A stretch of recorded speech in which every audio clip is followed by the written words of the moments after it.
Welcome. Glad you are here. We are excited for you to attend our 2020 tax and legal update. We are thrilled to have Frank and Elaine Somerville with us yet again in the year of 2020 from Texas. And I believe I'm unmuted. That's a good thing. I think there's two main phrases that you hear in 2020. One is you're muted, we can't hear you. And the other phrase you often hear is, I left my mask in the car. So those hopefully will end here pretty soon. But anyhow, we are thrilled to sponsor this event. We have a little over 500 attendees with us today, and we're excited you're with us. My name is Travis Chepkema. I'm president of Church and Casualty Insurance Agency, and we're proud to be the largest insurer of houses of worship in the Southwestern United States. We insure a little over 6,700 houses of worship. We want you to know that we are with you in these times. We support you. We pray God's peace and strength to you in this time. It's been a challenge, to say the least, this year. And so we want you to know we're there for you and here for you, and excited that we can hopefully learn some things today as we move forward. Hopefully you're not zoomed out. There's a very informative session, and we've got one more Zoom. You'll probably have a few more, I guess, the rest of the year. I would take it. But I wanted to just go through some intro stuff, and then we'll get right to Frank and Elaine. First of all, we will take some breaks. That is guaranteed. I wanted to quickly go over the agenda. We're going to have Frank and Elaine on till about 9:50. We're going to answer some Q&A questions, and if you see right down there at the bottom, you'll see a Q&A. And Brittany is over there. Hi, Brittany. Brittany's our sales and marketing coordinator. She'll be accumulating those questions, and we'll ask Frank and Elaine some of those as we approach 9:50. They'll come back on around 10 or so. We'll go to 11 a.m., and then we'll try to get to as many questions as we can from 11:10 to about, from 11 to about 11:20 or so. And then we'll wrap it up. So thanks for being with us. And I wanted to briefly go over some things that our agency provides to our customers, and just make you aware of that. And so I'm going to share my screen right now. And there we go. So some of the resources and services that we have, you can find at our website. Very simple to remember, ccia.com. We have a lot of great COVID resources there. So if you haven't checked that out, we encourage you to check that out. Frank actually was kind enough to do a webinar with us when everything was kind of exploding around March, April of this year. And that is recorded and saved there. So you can look and find that webinar related to COVID and houses of worship there. So lots of great COVID resources. We also have a lot of great value-added services that we provide as an agency. One I'll highlight is our HR consulting with thinkhr.com. We provide this to all of our customers. It is a great HR resource. Things like employee handbook builder, job description templates, things like that. Those are great things that our customers benefit from. And also legal consulting. You get Frank and his team, and with legal consulting, legal@ccia.com. You can email questions. Frank will provide you legal info. He will not provide legal advice unless you pay for it, but you will get some legal info from Frank and his team. And we also have financial consulting. Cecilia Matthews is out there. I saw her signed up for the conference. So hello, Cecilia. She's a great resource, has a lot of years of experience working with churches and houses of worship regarding financial consulting, budgeting questions, and things such as that. So those are available to our customers as well. If you want to know more about Church and Casualty and our services, you can reach Brittany. She is fantastic. She's our sales and marketing coordinator at brittany@ccia.com. If you have any questions, if you're a customer and you're not signed up for some of these services, you can reach out to Brittany and we'll make sure we get you connected to that. I did want to bring up one thing. This went out to all of our customers this morning, and it's effective by tomorrow. So this is a little housekeeping item. For Church Mutual, and we represent Church Mutual for the state of California. So for Church Mutual customers, there's a new way to report COVID-related workers' compensation claims. This is a new reporting requirement by the state of California, SB 1159.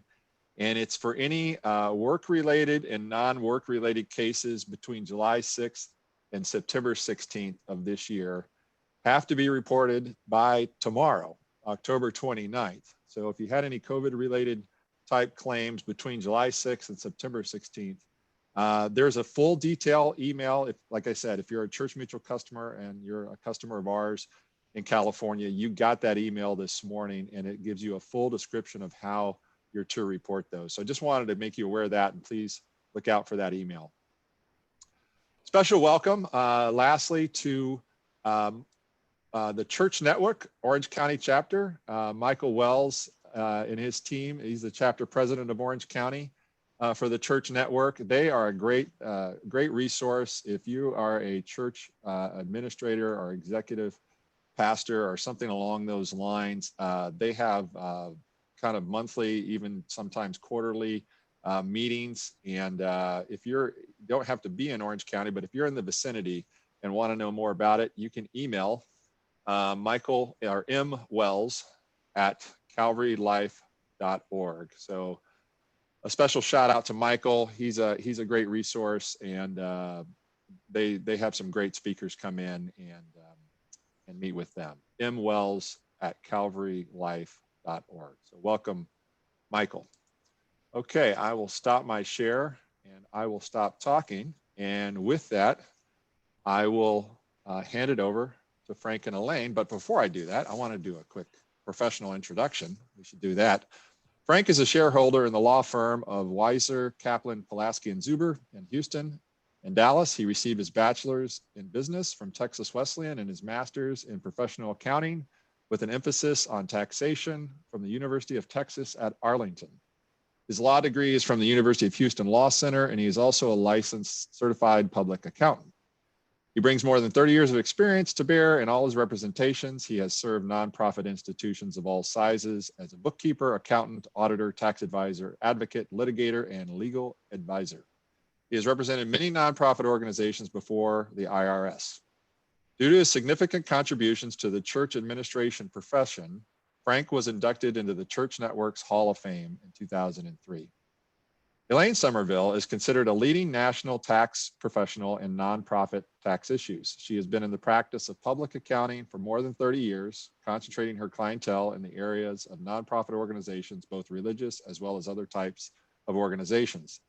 She currently devotes her time to handling various IRS issues, including personal taxation issues for individuals and federal and state compliance issues for nonprofit organizations and churches.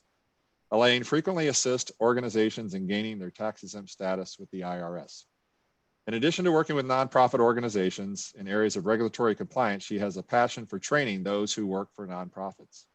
She is a regular speaker for the Church Network, including teaching a portion of its certified church business administrator curriculum. In 2011, she was inducted into the Church Network's Outstanding Service Providers Hall of Fame. Elaine is a member of the American Institute of Certified Public Accountants, the Texas Society of CPAs, and the Church Network.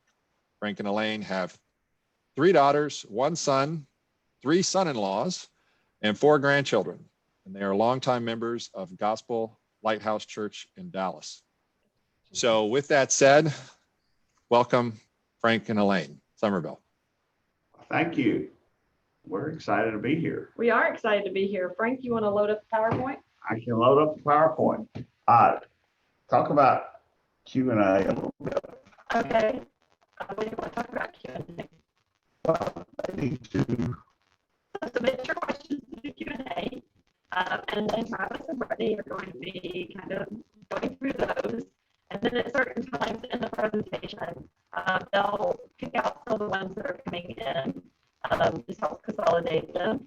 And so as Travis mentioned, we're going to do the kind of the first part of the program at about 10 till 10 your time. We're going to take a few questions, and then we'll take a quick break, and then we'll come back to the last half of it. We're going to talk about a myriad of subjects today, and this is one of those presentations presentations that we talk about a lot of different things, and we predominantly are attempting to go through kind of current developments, current court rulings, IRS rulings, things that are going on. We are going to talk about the pandemic kind of to start off with. And so as we do that, a lot of these issues we bring up are for nonprofits overall, and then we'll help streamline the important points to your particular organization and to the church world especially. And so we do cover a lot of information. It is in the handout that was provided to you. The PowerPoint does not cover 100% of what's in your handout. We just try to pull out the most important cases to talk about. Or the most fun cases. Or the most fun cases.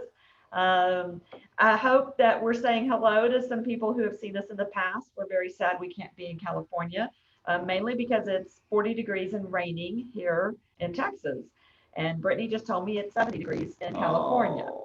So we are very sad to not be with you. We miss being with all of you and being able to interact and just be one-on-one with you and just really better address your individual situations.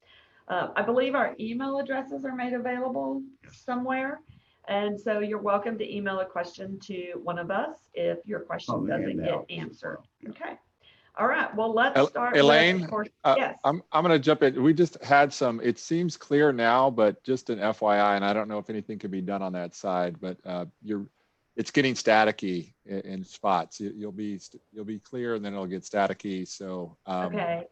hopefully it will be like this right now. Okay. Is it better now? It's better now, but yeah, it was getting really choppy there at the beginning. It was kind of fading in and Okay. out. So, okay, we'll just keep you posted. Hopefully we can, hopefully you guys can be clear from here on. Well, if it's a problem, we'll change internet connections. Okay, we'll jump in if it reoccurs. Okay. All right, thanks. So we're going to start out with talking about the pandemic, what we all talk about now, right? It's our life. It's our new life, the new norm. And so obviously we've been talking about a couple of the provisions that were really created in March.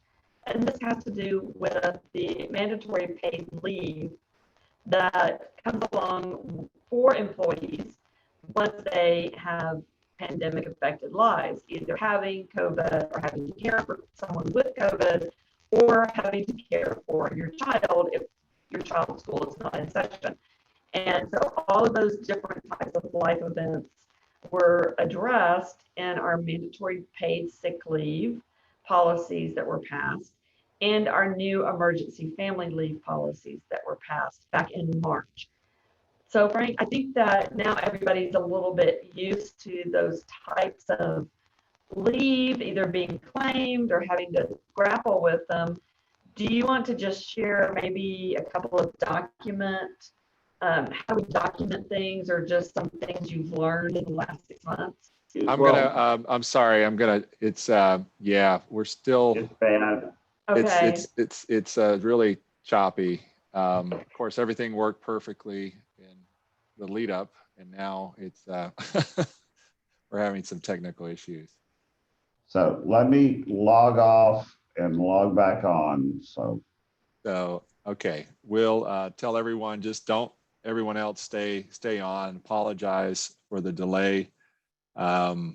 Just hang tight. We'll hopefully get a better connection with Frank and Elaine and get going so we don't have the static. So thanks for your patience.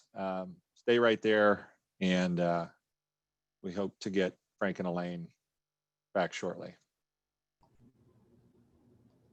So we were talking about maybe having some tips for documenting when people use these paid leaves. well, first of all, you only get one For each employee. per each employee, Okay. and it expires December 31st. So you still have some time if you have employees who have not used it.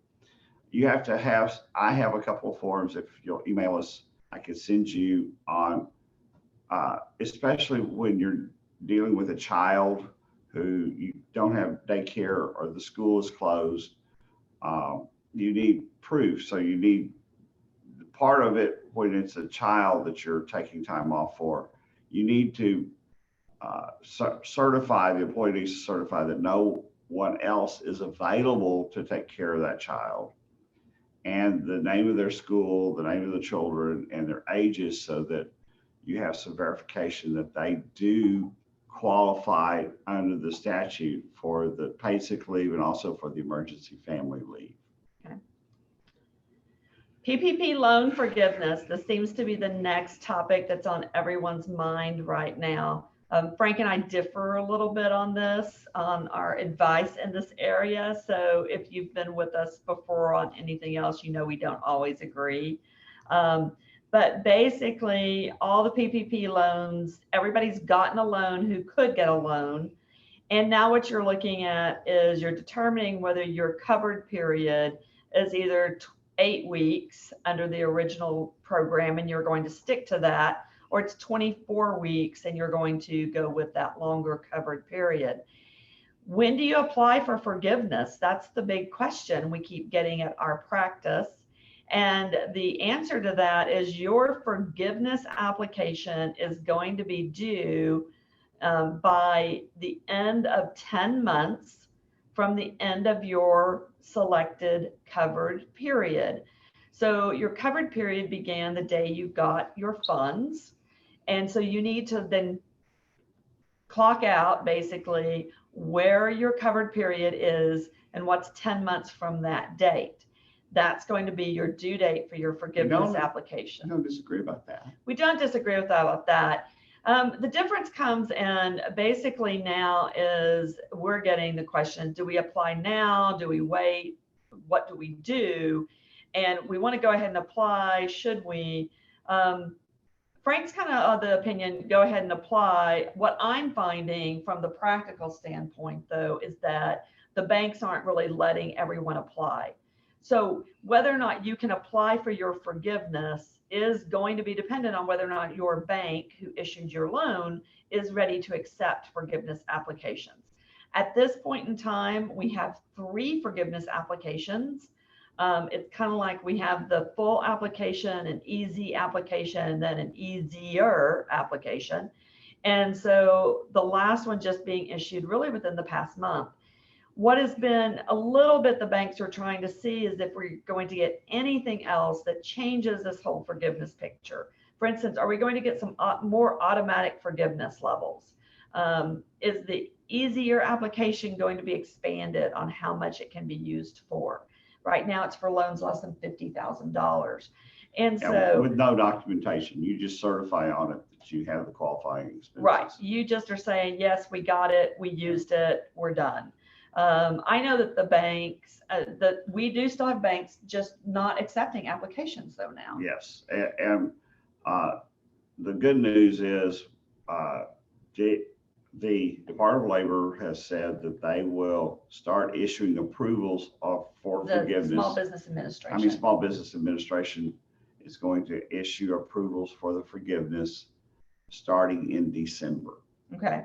They're not going to issue anything before December on the forgiveness side. They are what your bank has 60 days after you submit the application to submit it to the Department of Labor. The Department of Labor has 90 days after they receive it from the bank in order to act on it. So my reason for putting an application in with your bank is to start the 60-day clock running so that they will be more pressured to get their act together and get their, because they're requiring a separate forgiveness application from the one from SBA. They might be. Some banks are. Some banks are. But the downside to that is, the bank has to be ready to process an application and to accept it. And I'm not the one who says, just go ahead and mail it into your bank. Mailing things in right now is kind of a dangerous thing to do. We still have a lot of just mail processing issues going on with a lot of institutions. Mail delivery issues. Delivery issues. And so do communicate with your bank.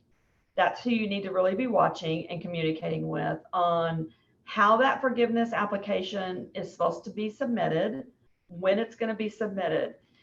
From the accounting standpoint of this, many of you may want to go ahead and submit it earlier, as Frank says, get it in there earlier, because you want a definite decision in order for your 2020 audited financial statements to convey something on that particular debt. And there are different ways that the accounting profession is dealing with PPP loans. So I would also encourage you to talk to your auditor or your accounting firm about how that PPP loan is being presented on your financial statements and what you need to do if you want that presentation changed. So those are the two people to talk to. Talk to your bank, talk to your accounting professional. And I understand some of the banks have experimented with submissions to the SBA, because those all have to be electronic. SBA is not accepting any paper. And so that, I understand that several of the larger bank institutions have submitted test cases to see if they're going to work with the SBA. And so we'll start seeing things move. I am not optimistic that we'll get forgiveness by December 31st. No. For most of the I'm people. not either. I don't think that will happen. I think it's going to happen in the first quarter. I think it's going to be there, but you always have the accounting side of it, because your members don't want to see that huge debt on it. But maybe by the time the audited financial statements are issued, you'll have the forgiveness in place and they can add a footnote to it. Right. Well, Frank, I know that everybody is wanting to think about how do we reopen, how do we restart when your local authorities tell you you can. And we're not really going to talk about the specific California declaration. Well, every county has a different set of criteria in California. So there's no statewide rules on it. You have some counties that are mostly open. You have some that are still very locked down, especially the more populous metropolitan areas are still locked down. The more rural areas are partially open. For the most part. What churches have to think about when you're reopening is the risk. The risk is that someone will attend your church event and that they will get infected. Because of that, they're going to blame you and that you were negligent. Negligence means that you had a duty and you failed to meet that duty. The way you address that is you have a duty to make it safe according to the local health authorities. So in most cases, that's going to be a mask. Most people, in fact, where you have the restrictions that are opening, they're keeping the mask in place. I understand that masks are difficult to preach in and difficult to sing in, but I think they're going to be with us even into next year. I don't think that's going to change. What your church should do is pay attention to your local health authorities. If those health authorities have issued guidelines or mandates, either one, you need to abide by those. The guidelines, even though they don't have the weight of law, that's going to be the standard for negligence. You have a duty to whatever those mandates or guidelines require. If you don't do those things, that's when the church could be held liable for negligence. Think about the social distancing also. Many times we have to have, we know that over 90% of the cases so far have come from what the medical profession calls aerosol. It's droplets in the air. We know that that's the most common way COVID is transmitted from person to person. When you speak, you put things out, whether you can see it or not, and that's the aerosol. Masks help minimize that. You also, when you're singing or preaching or public speaking, we've documented that you may give out those aerosol droplets up to 20 feet. And so 6 feet isn't going to help if you have people that are preaching and you have congregants that are within 20 feet of them. We've also got documented cases where those droplets can hang in the air for up to an hour after the speaker leaves. We have an instance where a pastor caught COVID because one of the worship leaders unknowingly had COVID, and then he stepped up and preached right after that, and that's where he got COVID. Is even though they were not within even 20 feet of each other, they were sharing a platform.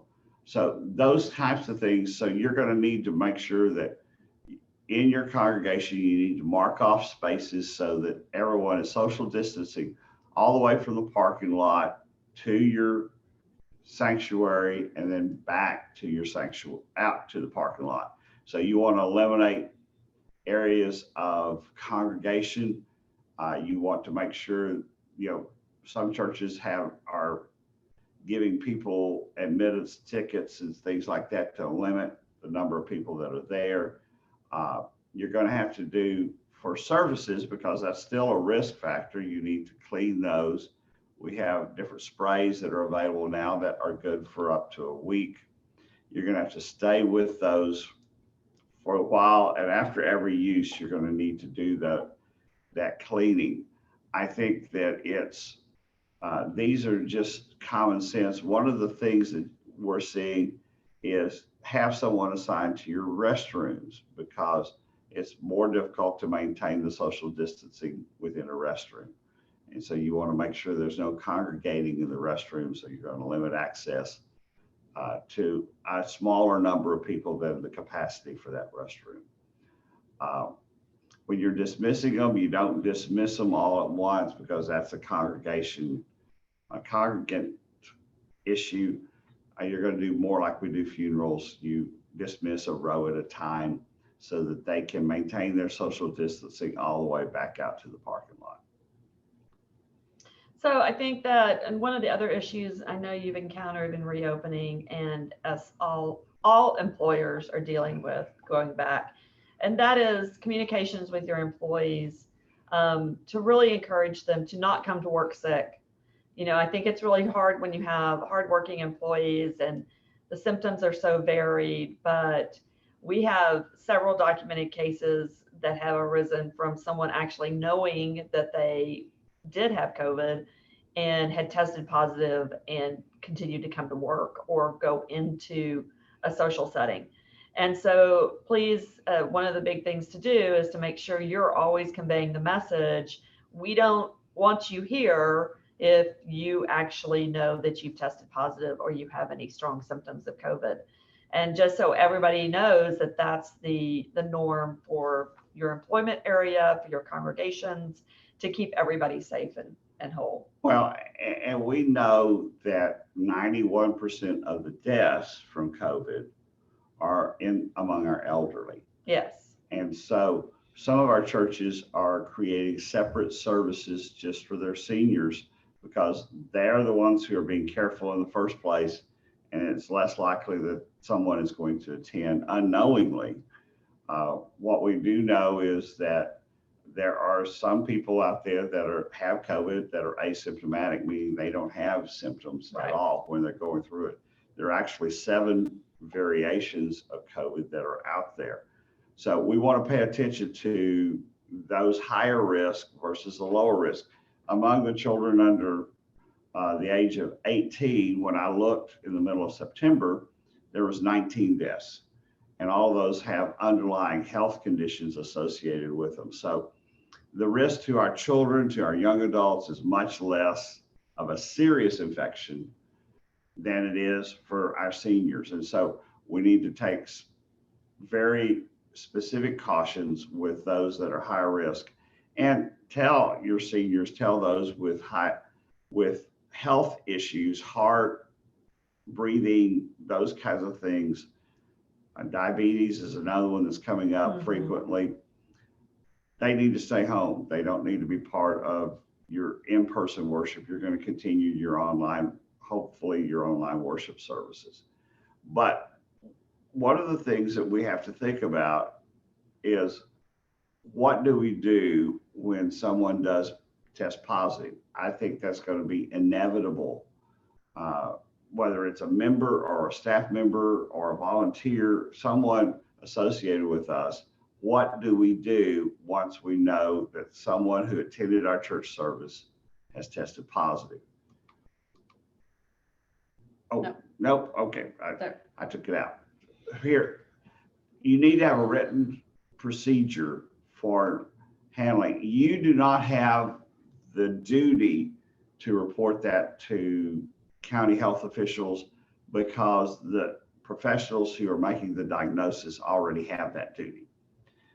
You don't have contact tracing duties because that is also the head county health professionals' responsibility. Now, they may call you and ask for that. What we are suggesting that you do is you talk to the person who is infected and say, who were you nearby when you were at church? Who was with you? What we know is you're not going to catch COVID walking past someone, but you can catch COVID if you're within the 6 foot radius of someone for 10 to 15 minutes or longer. So who was sitting around you in the church service? Who were you closer to?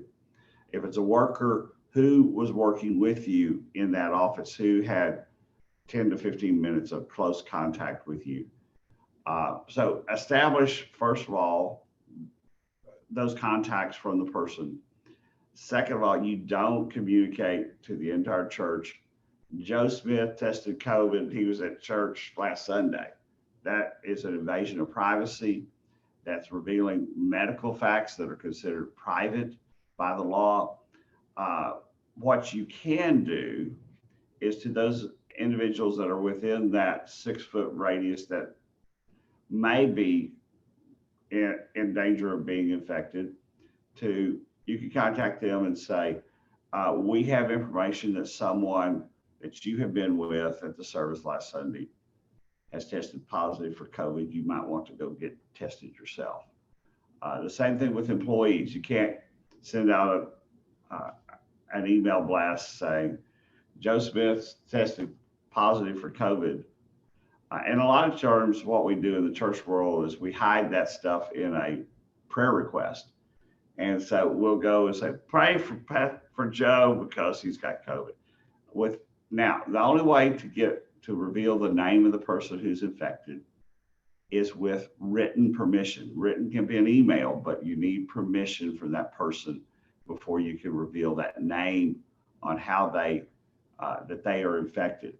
If they are an employee, you still have the protocol to contact the employees that were in close contact within 6 feet for 10 or 15 minutes or more and say, someone at work has tested positive.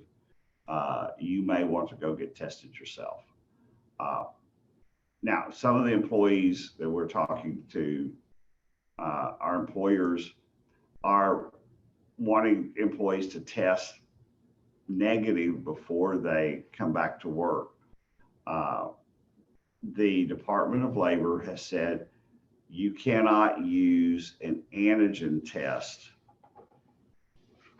for people to prove that they're negative because the antigen can stay in one's blood system for at least 6 months we know of, maybe longer than that. So that isn't going to be very helpful. You have to go and do the nasal swab. And at this point, most of the tests you have to send off to a special lab. There's a new test that got FDA approval within the last week or so that may not take as much time once it gets into the marketplace. But you can require one of those types of tests to be negative before someone can come back to work or start volunteering again after they've had it. And that's those tests for active viral infections and not the antigen that is in our bloodstream to fight that infection. Okay, so that's our pandemic section. So we're going to move on just get into a little bit on IRS activity.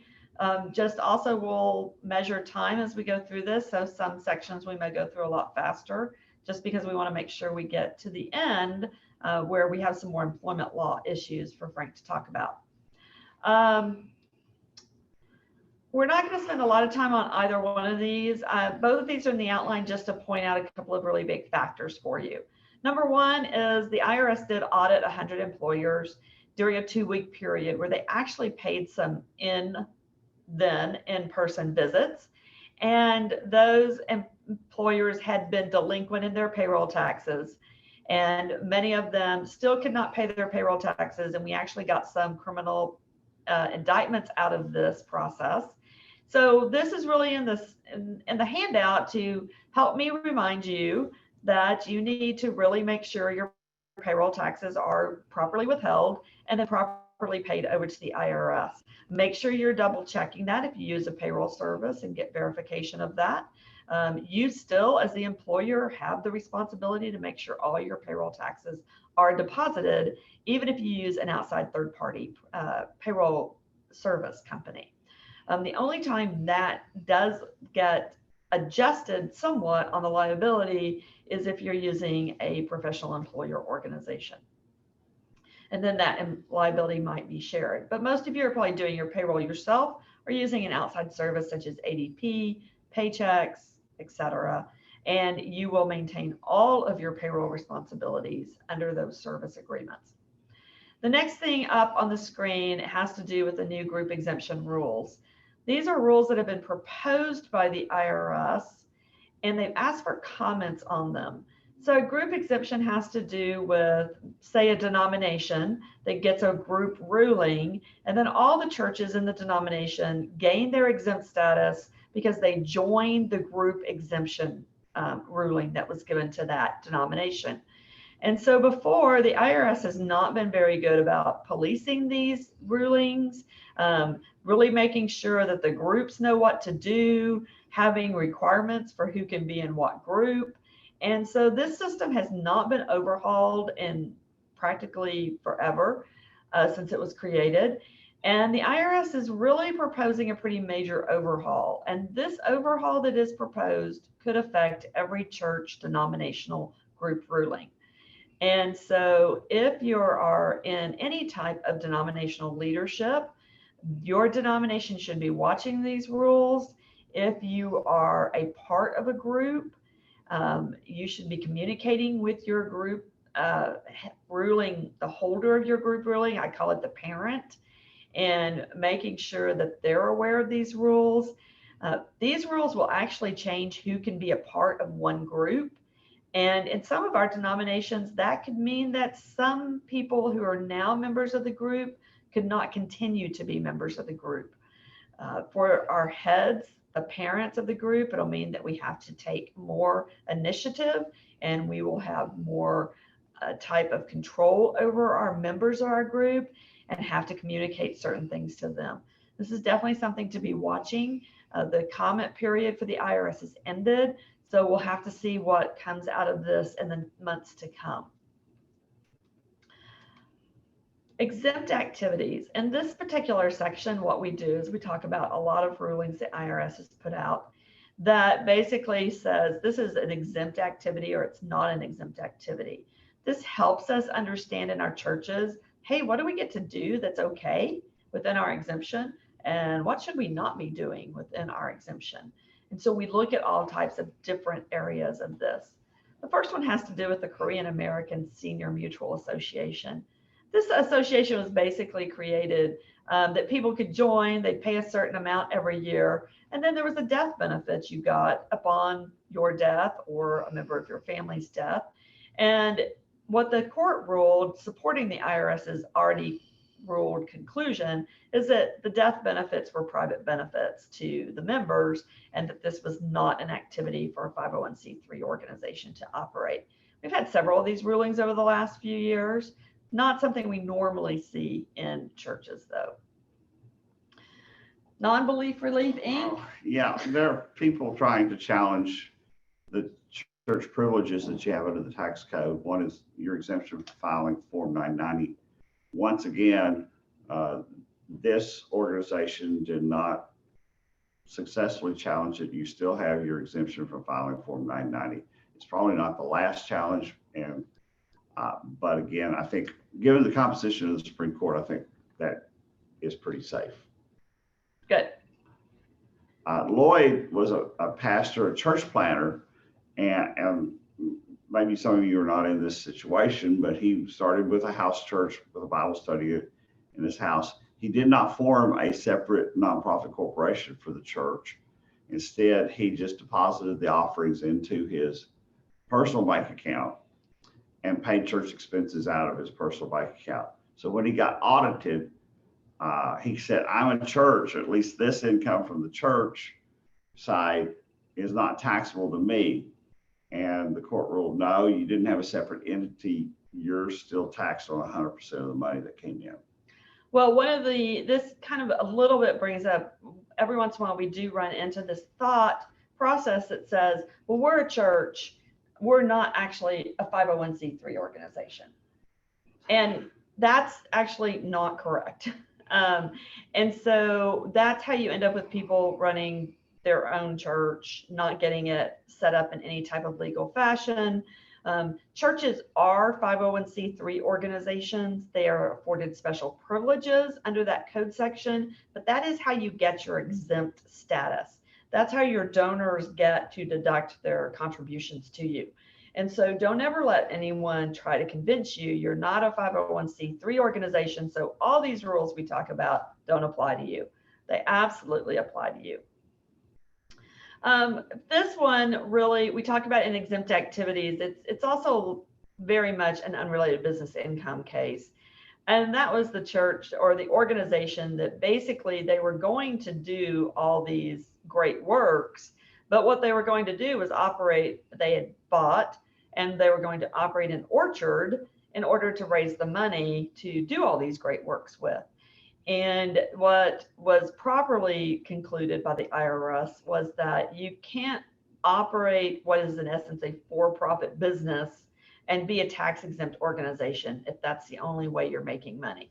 And so because that was their primary source of revenue, the organization was denied its tax exemption. Well, and we see this in the church world. This one and the next one, renting out a building is not an exempt activity in and of itself. But we see churches all the time. And in fact, there are workshops and people promoting it around the country saying, hey, you shouldn't be dependent upon the offering plate. We need all these other sources of revenue to get you where you want to be. Right.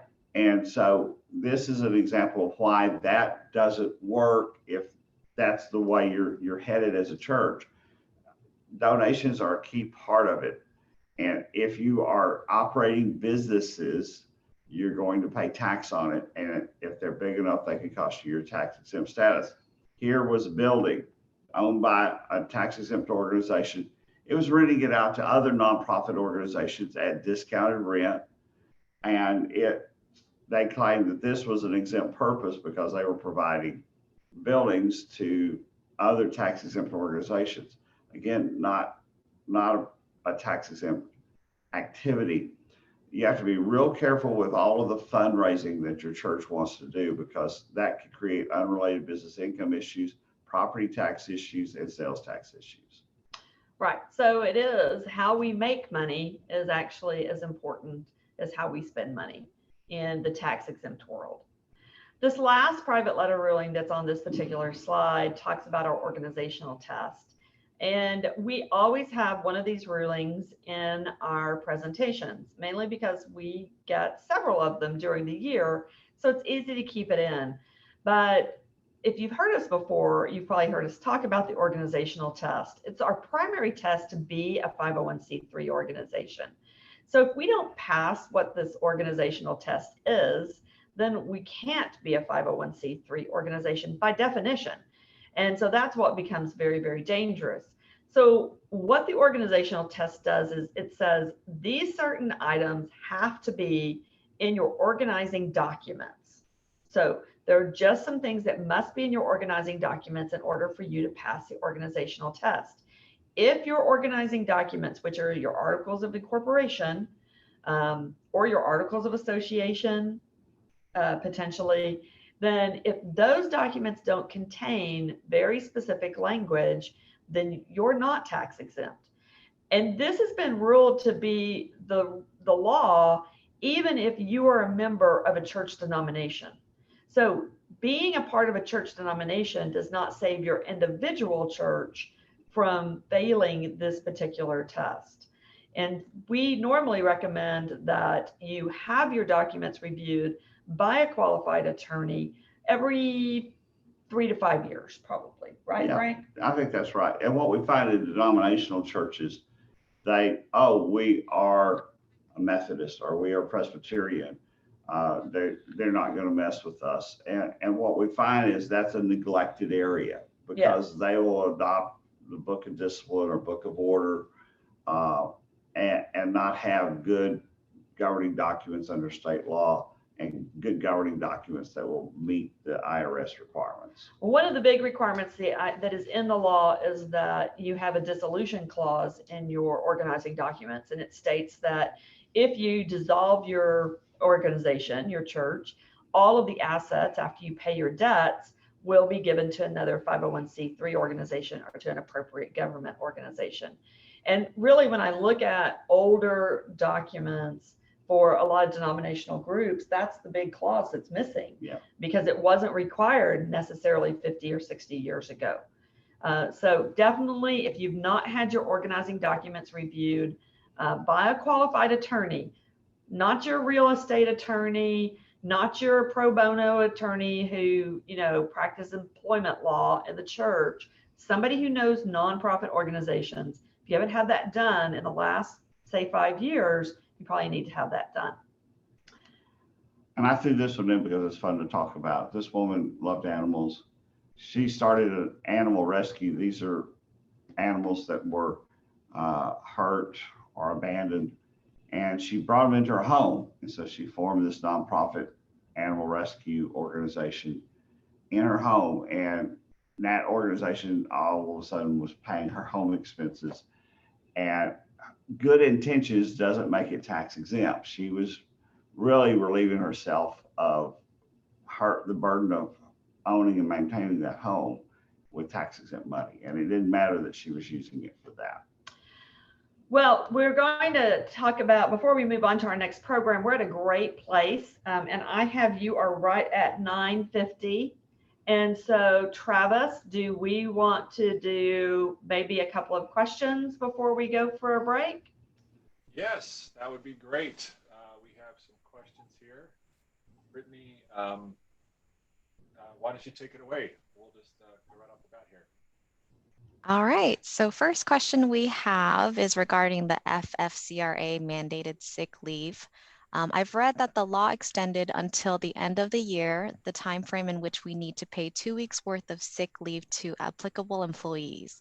We already paid such leave to all employees by the summer. Does the time frame extension apply to us? Was there any increase in the number of sick leave hours payable? That has not been modified since the very beginning. So if all of your employees have taken it, you're done. You only get one, basically 80 hours for each employee. Correct. So you're through. All right, thank you. Next question is regarding the employer retention tax credit. Are you both familiar with this COVID-19 option? We claim that in lieu of obtaining a PPP loan, and it was much more straightforward than PPP loan and later loan forgiveness process, but would love some reassurance we did it correctly. I think many churches and schools could benefit from this. You cannot claim it if you have obtained a PPP loan. Yes, definitely. The employee retention credit was a great option if you did not get a PPP loan. Whether or not it was more beneficial than your PPP loan would have been is just purely a crank through the numbers calculation. We did some of that for some of our clients. And so it's taking advantage of the best benefit that's for you, both in time and energy and quick applicability of it. And so, yes, I think if you did that, then at least you're taking advantage of one of the programs out there. All right, thank you, Elaine. Other question, if an employee is out on regular FLMA due to the birth of their first child, do we need to cover them under ELML because they cannot find childcare? I am not sure they tried very hard to find childcare for a newborn. The employee does not intend to come back to work once the FMLA and EFML time are exhausted. Wow.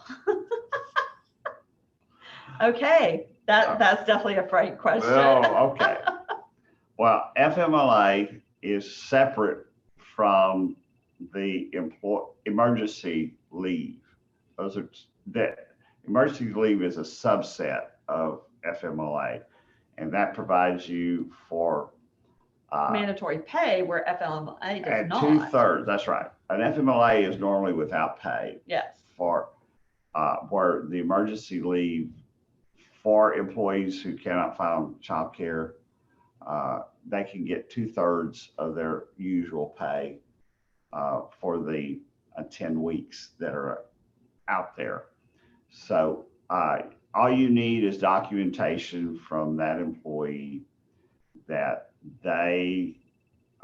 that there's no one else available to care for that child, and that's interesting situation where they've taken FMLA and basically converted it to a paid situation under the emergency. On a temporary basis through December 31st, your 10 weeks cannot go beyond December 31st. I think in this case, if they started on FMLA, they stay on FMLA. We don't have any cases that I have seen whether they can convert that over to the emergency leave because they have a child. Remember that when you have to prove that your child care center or your school is closed or unavailable. If they never had a child care center or a school, I'm not sure that they qualify for the emergency leave. That's something that you need to explore with your attorney to make sure that those two are treated somewhat separately. All right, thank you, Frank and Elaine. We have another question here. Does the association exemption at the start of the IRS section relate to 501c3 status? Yes. All right, thank you. If we are renting space to another church, is that a tax exempt activity? That one takes a whole lot more analysis than what you've given us. That's something that you need to be paying attention to, whether it creates unrelated business income at the federal level and whether or not it jeopardizes your property tax exemption at the local level. But in general, if you are just renting your 4 walls and a floor and a ceiling, and there's no debt on the property, then that probably doesn't create unrelated business income unless you're providing services associated with it. But most of the time when you're renting a church, just renting to another church, for example, they're renting AV equipment and everything else. And so it gets really complicated really quick. Yeah, I just want to stress that to you one more time. Anytime you're in any type of rental arrangements, you need to have your tax professional or your attorney go through the rental arrangements to determine if you have unrelated business income and then whether or not you've affected your property tax exemptions. I say this with all the great love for my fellow cohorts that are auditors. Do not ask them. Your audit team does not understand unrelated business income. Find the tax professionals within that firm and get a real analysis of that. The reason we stress that is that unrelated business income literally turns on one factor. And so there are all kinds of ways that just with the question Brittany asked, I can get it to be unrelated business income and I can get it not to be unrelated business income. We can get it where it jeopardizes your property tax exemption. We could get it where maybe it doesn't. And so it really takes planning and analysis anytime you're dealing with rental arrangements. All right, thank you, Elaine and Frank. We have a few more questions. The next one, can you please reiterate that 10-month period regarding the PPP loan forgiveness? When does it start? Okay, the 10-month period, it starts from the end of your covered period. Your covered period is either the 8 weeks you elected or the 24 weeks you elected that starts on the funding of your loan. So you have to take your funding date run it out. Either you picked 8 weeks and then go 10 months from there, or you picked 24 weeks, or we're under the 24-week period automatically, and you go to the end of 24 weeks and run the 10 months from there. So it's not like a nice, neat little deadline like, oh, the 15th of a month or the 30th of a month. It's literally going to be kind of an odd deadline in there and different for all of you. Thank you, Elaine. All right, next question. This is regarding filing of Form 990.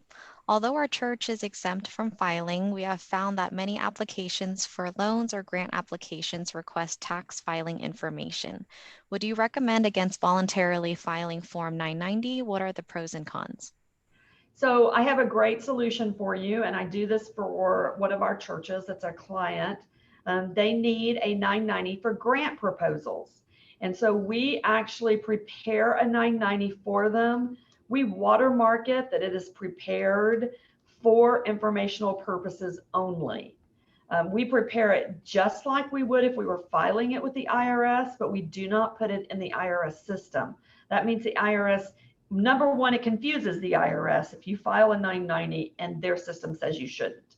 Number two, if you file with the IRS, you just subjected your church to audit potentially, especially if it's done incorrectly. You've given them evidence of wrongdoing in writing, which can trigger a church exam. So I have talked with larger organizations that have taken this approach. Prepare the 990, tell the preparer you want it exactly the way it would if it was going to the IRS. Mark it as for informational purposes only, and use that for your grants and any loan applications that are looking for that document. In the grant world, it's the only way grant makers know how to think. And so if you don't do a 990, they can't wrap their head around that. So that's a good solution for you. All right, thank you, Elaine. There is a question here regarding renting part of the building to others, that it's not an exempt activity. Will the church lose the exempt status because of the rental? Well, the federal income tax, probably not, unless you're renting it to an insider or someone like that at a highly discounted rate. But you could lose your property tax exemption on that space. Okay, thank you, Frank. All right, a few more questions here.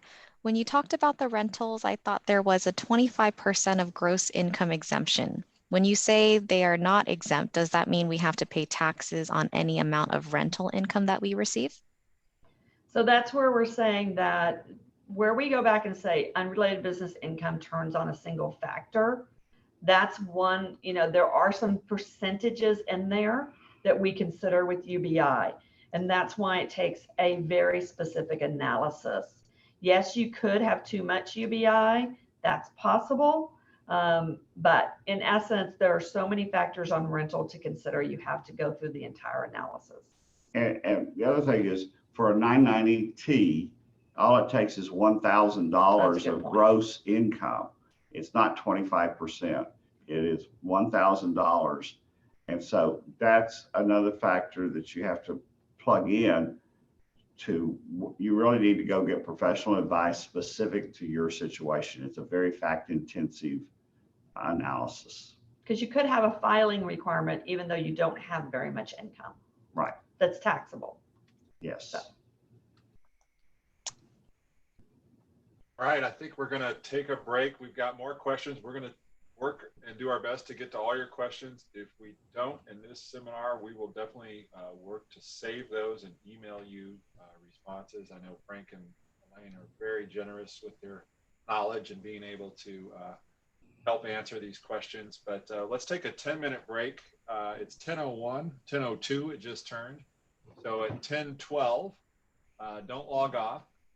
We'll join you right back here at 10:12. That'd be 12:12 Texas time. All right. See you then.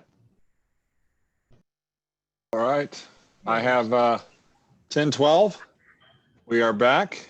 And I just again wanted to reiterate, we've got a lot of open questions. We will, at the end of this hour, try to get to as many of them as we can. If we cannot get to them, we will do our best to email you a response. So thanks for the questions, and As long as it did. Frank and Elaine, go ahead and take it away. Okay, we're ready. Well, we're going to talk about the, oh.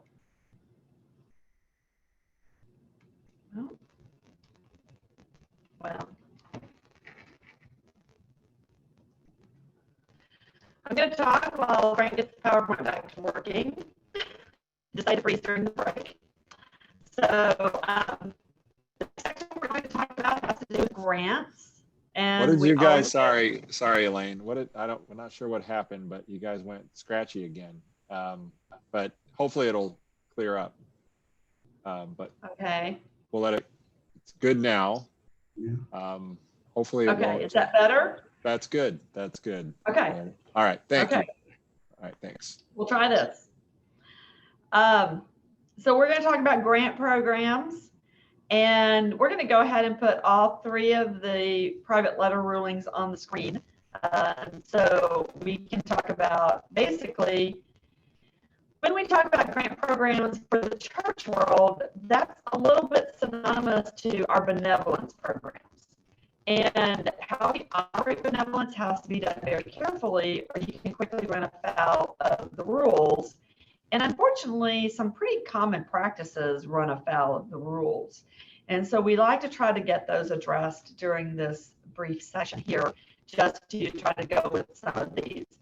In the first particular ruling, we have an organization that was actually created to raise funds for bail of somebody who had been put in jail, and their defense, their legal fund. The founder, the president. Of the organization. So guys, I'm sorry to jump in. It's still, unfortunately, it's breaking up quite a bit again. Okay. Sorry. That's okay. But, we'll try another.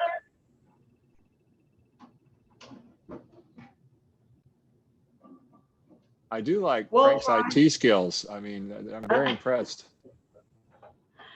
Yes, we keep trying different. We have different. We're wondering if it's our internet speed. So we're trying different internet when we have a problem. All right, we'll have to log back on. So we're going to log off, Travis, and then we'll log back on. All right. So sorry, folks. We'll be right back with you. Just hang tight, and we'll be in touch soon.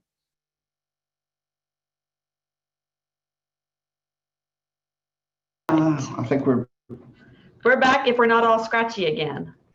You guys are good. Okay. All right. We're gonna. Here we go. All right. those things. I did. Yep. All right. We're going to talk about grant programs. So the first one we were talking about is the organization that really, he wanted to raise money for his bail and his legal defense fund. So he set up a 501c3. It's a criminal case. And that was not allowed. And so basically what that, it's not that you can't have legal defense funds. You can, but you can't have them for one person. And the next two rulings are about scholarships that had very similar problems. And that was that the scholarship funds were being raised for a very small select group of scholarships that were related somehow to the organization. So when we're raising funds for benevolence, we can't raise funds for a person or a family. We have to raise funds for the benevolence fund, and then that family has to qualify for that. So it's very important that the church not be used for any of these very targeted fundraising programs or activities, or that we get caught up in that. If you do have a benevolence program, it's very important that you have a benevolence policy. A benevolence policy is really one of the few policies Frank and I don't give you a template for. And the reason we don't have a suggested sample policy for benevolence is that who you decide you want to help and how you help them is very personal to each church. And there's so many options out there, there's no way for us to write a sample policy. We do, however, have some sample applications where people would provide you with information when they're requesting assistance, and we can provide those. And I have an article I've written on benevolence to suggest the guidelines. Additionally, I have some resources out at elainesomerville.blogspot.com, where I put out a couple of my benevolence blogs and my qualifying disaster relief blog. And so there is some information out there on my blog. So if you would like the benevolence application, feel free to email us for that. But we don't have a sample policy. However, you should write a policy. A sample benevolence policy really helps your employees and volunteers know how to direct people who need assistance. And it really provides a way for your employees, especially, and your volunteers, your ministers, to very gently and politely tell people that the church is not able to provide assistance in name the area, but maybe there's another organization that can provide assistance. Scholarship plans can be operated by your church. They should be written so that it's broad enough that you can't name the scholarship recipient. So you should never be able to name the specific recipient or your applicants if it's too small of a group. Yeah. Next, I want to talk about some UBI issues. I kind of normally take this section. Frank takes the employment section at the end of the session, and so we trade off a little bit throughout this program. As we talk about UBI, which is unrelated business income, then first we're going to talk about the 990T has been redesigned because we had some changes with the Tax Cuts and Jobs Act of 2017 that changed our 990T. Some follow-up changes have kind of rendered it still needing to be changed. When I say the parking lot tax has been repealed, that doesn't have anything to do with your parking lot and rental income. The parking lot tax was the name that we affectionately gave to the provision that said if your church or organization was going to provide a qualified transportation fringe benefit plan to your employees, the amount of assistance you gave your employees through that plan was going to be subject to unrelated business income tax. And so this was a big shock with the 2017 legislation. We spent a lot of time analyzing it in 2018. Part of that analysis led us to believe that just the privilege of your employees parking on your parking lot was going to create a taxable situation. This was so foreign to so many churches and so many organizations, so many C3s of all types. There was a lot of pushback to Congress. And so in essence, while the law did not get repealed that says I, as a for-profit employer, have to pay tax on that amount, it did get repealed that you, the nonprofit employer, does not have to pay tax on those amounts. This means that if your church or your ministry provides transportation passes to your employees, that is not a taxable event anymore like it was to the organization for that short time window of about 16 to 18 months. And that's what we mean by that repeal. So you should not be filing a 990T reporting your qualified transportation fringe benefit that you provide to employees as a taxable item of income. This was just a recent TAM. A TAM is a tax advice memorandum. It's usually something that an agent who's auditing someone has specifically asked the Washington, D.C. office to rule on. And this came out that providing a job placement service was not going to be unrelated business, was going to be unrelated business income. And so when we operate a job placement, that was not within this organization's exempt facilities. Frank does keep the whistleblower case in because he likes it so much. Basically, if you are a whistleblower to the IRS and the IRS successfully gains tax dollars from your knowledge, you're entitled to a payment. This particular whistleblower turned in his employer thinking he was going to get a huge whistleblower payment because he believed that they had underreported their UBI by $50 million. But when the IRS audited the employer, it turned out that there was no change in the amount of unrelated business income that was reported. So the whistleblower was denied his reward. We have several that kind of tie rulings right here that tie in a little bit to what Frank talked about, this idea that we're expanding how we generate revenue in our nonprofit organizations and the people who encourage us to do it through some more traditional for-profit methods. The first ruling had to do with operating a restaurant. And this was, we're going to operate a restaurant. We let low-income people eat here for free, or decide if they want to pay anything, and that should be a tax-exempt entity. But unfortunately, just because you reserve a few tables for low-income families did not make all of the restaurant a tax-exempt activity. Likewise, the grocery store that was operated in a severely depressed area, there were no grocery stores, definitely was a community service to have a grocery store, but the IRS ruled that you still are operating a grocery store. And last, we've had a couple of rulings over the years that had to do with coffee shops. This one has been a really popular way for churches to want to meet the community, interact with the community, do what I call covert evangelism. In other words, through relationship and just being with people, then we can bring people to Christ and we can disciple them.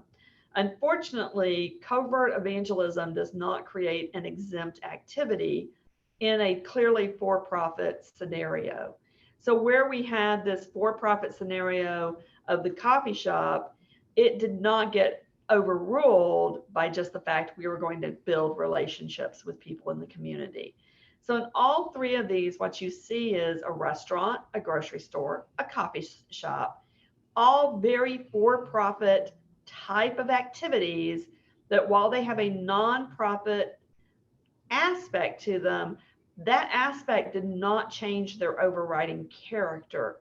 So as people come within your churches, as they come up with great fundraising ideas or creative outreach ideas, know that just because the church wants to do it, just because they see a point to it, just because there is a benefit to it, does not necessarily change the character of the income.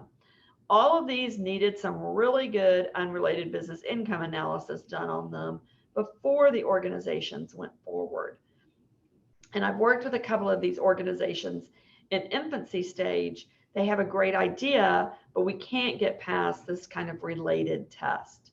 So before anyone really is going to pursue one of these areas or an unusual area of operation for your church or your organization, do the unrelated business income analysis first. The reason is that, like I said earlier, our UBI analysis can change on a single factor. So sometimes when you bring a professional a scenario, we can change an operational factor and you can do what you want to do.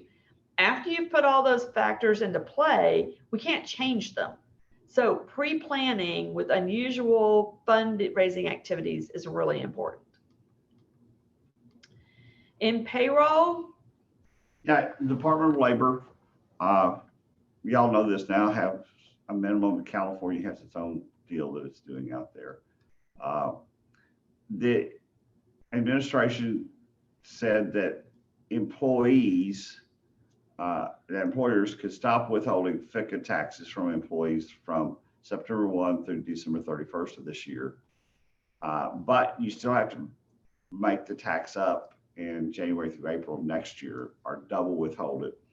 But since the employer is on the hook for those taxes in either event, most of our clients, virtually all of them, have foregone this and told employees we're not participating in that particular program. The only one that I know of is the federal government that is participating. We do believe it was an employer decided participation test. So the employer had the right to say, we're not offering this deferral, which was logical since you were going to be responsible if the employee is gone as of January 1 or throughout that time period. and you cannot withhold the tax from them. The employer would still be responsible. So this was the FICA deferral provision. I think it had good intentions. It just didn't work very well in actuality. This one is, you're liable for payroll taxes, penalties, and interest, period. Here, a synagogue, they disputed whether they owed a particular tax in payroll tax in 2010. They said they paid it. IRS says we didn't get it. Give us the proof. It went back and forth, and with volunteer treasurers, it lasted all this time, and they kept saying, we don't owe it, and the IRS said we do. So ultimately they went to court and said, we don't owe it, and the court says, yes, you do. So you owe the taxes no matter what you do, no matter what predecessor treasurers have done. That's why you want to make sure that it's paid. The proper way to handle this would have been to pay what IRS wanted and then file a claim for a refund, and you would get interest anyhow that way. Right. If you're right. Yeah.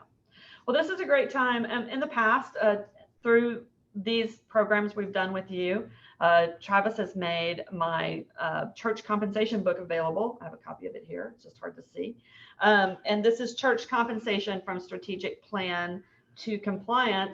I'm super excited to announce that come January, I'm not sure what the release date is, but January, maybe early February, that Church Law and Tax is going to be releasing second edition of the church compensation book. We have added a chapter, we've added an appendix, I've added various things throughout the book. Several chapters have additions to them. I've expanded some of the employee benefits in the health benefit plan area. Our new chapter deals with pastor sabbaticals and love gifts and accountable expense reimbursement plans. And so we are really excited to make that announcement. So if any of you have the original edition, I would love it if you would look for the updated edition in January, February, watch Church Law and Tax. And if you don't have the book yet, hold off. In January and February will be a great time to get it. If you need more information on that, you're welcome to email me. So that kind of wraps up our payroll section. We're going, oh, wait. We have a couple more on payroll. Yeah, we have a pastor here who never paid self-employment taxes. The church never withheld Fica taxes properly. He gets to age 65. He goes and applies for Social Security, and Social Security says, you didn't pay in. You didn't pay Fica in when you were working for the church, and therefore we can't give you any benefits. He's mad that he can't get Social Security benefits or Medicare benefits.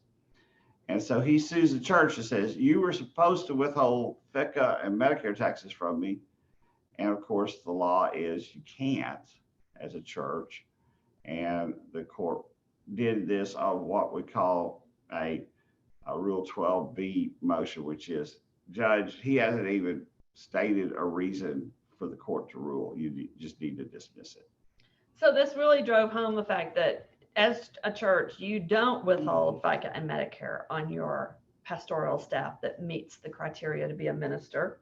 And it is a little bit important probably that you might provide some education to your ministerial staff. Apparently this man never got any education in that. You know, just a notice, it says you're subject to self-employment tax unless you have an unusual tax position, seek a tax advisor, we're not your tax advisor type of thing. Just especially if you have young ministers on your staff, newly ordained or licensed ministers, they just need some direction on where to go or how to get and find the rules, which are also all in my book. And there are several other great resources out at Church Law and Tax that can assist in that. Let's see if there's anything else. The last has to do with a notice that's where we get guidance on the new excise tax when a nonprofit pays a compensation package of $1 million or more to an individual. This does not really apply to many of our churches. Predominantly, most churches don't grapple with compensation packages in excess of $1 million, but the law also excludes ministers from this particular law. So in churches, if we do have a compensation package of more than $1 million, it would normally be going to our ministers, and they're not subject to this new excise tax. Their compensation isn't. So we have new HRA rules. HRA is health reimbursement account. We have another option for you. So now we're up to 3 options for HRAs. I did expand the discussion of HRAs in the book to cover all of this, but the new HRA option will allow you to reimburse for individual health insurance premiums. There are rules to follow, lots of rules to follow. There are plan document requirements, there are adoption requirements, there are notification requirements. So you need to really decide what's the best HRA plan for our church and our organization. And then you need to decide how you adopt that and instigate that correctly. Don't just start paying health insurance premiums thinking, oh, I'm running an HRA. It doesn't work that easily. So be very cautious about that. But do know one more planning option is out there for you. I also caution all of you, we get a lot of questions on Medicare and when the church can reimburse for Medicare and how that can be done. That is also a very tricky maze of legal issues to work through. There are some of you as employers who could offer a reimbursement for Medicare, parts B and D, I believe, through an HRA. There are others of you that are too large to do that. So just know if you're doing any type of arrangements with your older employees who are on Medicare or moving to Medicare, that needs to be done very carefully and within some pretty specific plan rules. Last section we talk about before Frank moves into the employment law arena is going to be just a couple of cases on charitable contributions. Mainly these cases deal with your donors, not with you, the church. But I do use this section to put some information in here. And that has to do with your IRA contributions that you receive that are qualified distributions from an individual's IRA account. After an individual is 70 and a half, they could opt to make a direct contribution to the charity of their choice directly from their IRA account. That contribution goes to the charity. It does not get included in their income, and they do not get a tax deduction for that contribution. However, that IRA contribution is required to have a qualifying receipt. That means it has to have a receipt acknowledging it, and it has to include the no goods or services statement.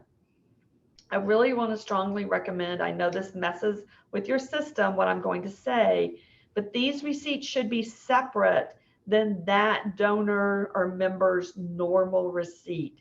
You do not want a qualified distribution from someone's IRA account buried in their regular receipt unless it could be notated that it is not deductible for charitable tax for federal tax purposes. But you do want the contribution to have a qualifying receipt. The reason is that if you just embed it in their normal giving receipt, half of them are just going to hand them to their tax accountants. The tax accountants aren't going to know they got a qualified charitable distribution, and they're going to end up accidentally deducting that. So if you are getting any of those, and a lot of people are starting, more and more churches are starting to receive them, then they're a great giving opportunity for our senior adults, but they do require you to work around a couple of issues in your donor system. We just have, well, let's talk, you want to talk about the land? Yeah. Briefly? Briefly, anytime you have a non-cash donation over $5,000, you have to have a qualifying appraisal, and it has to be prepared specifically for the income tax deduction. And it has to state that in the appraisal. In this case, it didn't say that, but the court went ahead and allowed it because it complied with all of the other 17 requirements that an appraisal has to have. This one was the donors talked to a donor advised fund, followed by the immediate sale. the IRS argued that it was a pre-planned transaction and wanted them to pay capital gains tax on it. And they argued it's the policy of the donor advised funds to immediately liquidate non-cash donations, including stock. And the taxpayer won. They didn't have to pay tax on it. This one, leasehold improvements that the charity put on land owned by the donor is not tax deductible because there's not an interest there. The leasehold, once it attached to the land, became part of the land and owned by the donor. So there was no donation, no donative intent. And this is the last case, has to do one, I think there might be one more. Yeah. The lube has to do with another donation disallowed because of a faulty appraisal. That is another non-cash, a substantial non-cash donation that was done. That we're seeing more and more of those. Campbell is the interesting case to kind of wrap up this section on. This was really a tax scheme. That's the best way to describe this. Tax shelter. It's a tax shelter put together by a CPA. Yeah. That is where they basically, what they would do is they would convince the donor that he could buy lots of designer eyewear. And then they already had a pre-selected charity that he could give the designer eyewear to, and he would get a donation for the fair market value of the eyewear. So he would pay wholesaler less, $100 for a set of frames. He would donate the frames that had a retail value of $300, and he would get to claim the $300 as a charitable contribution. Basically, the court struck this down, and they said this is nothing than a shelter, a tax shelter, and you're not going to get a donation for $300 for the frames. All right, we're going to spend the last few minutes before we go back into questions. We're going to spend the last few minutes with Frank just running over a few of the employment law cases that have come out. Now, this is a Supreme Court case that came down in June. Ministerial exception is the most important concept, doctrine that applies to churches that most employment lawyers even are not, and HR professionals are not familiar with. In order to have a ministerial exception, it covers ministers who are performing duties of ministry, but it also covers non-ministers who have spiritual or religious duties and responsibilities. In this case, we had two teachers in Catholic high schools. One was a Catholic who said, I don't teach any religion in my class, but the court said, you are charged with embedding into your classroom Catholic doctrine into the lessons that you do plan and present to the students. The other one wasn't even a Catholic, but she was charged with communicating and teaching the Catholic faith to her students. Both of those qualified for the ministerial exception, even though neither one of them had a minister credential. This is what's different from the IRS side, is we want to make sure that on the tax side for housing allowance and Fica, they have to have a minister credential. On the Department of Labor side, FLSA, ADA, whatever employment law is out there, they just have to have spiritual duties and responsibilities. So that's one of the things we want to stress, and Travis brought it up earlier, is one of the benefits that they offer you were some job descriptions. Yes. And so, they may be providing you with the core template that you could use, because job descriptions are going to be really important to maintaining these two distinctions. Who's a minister for federal tax purposes? Who's a minister for Department of Labor purposes? Both of those are heavily going to hinge off the job description you have for that employee. And the job description needs to be written so that it addresses the intended goal of the description.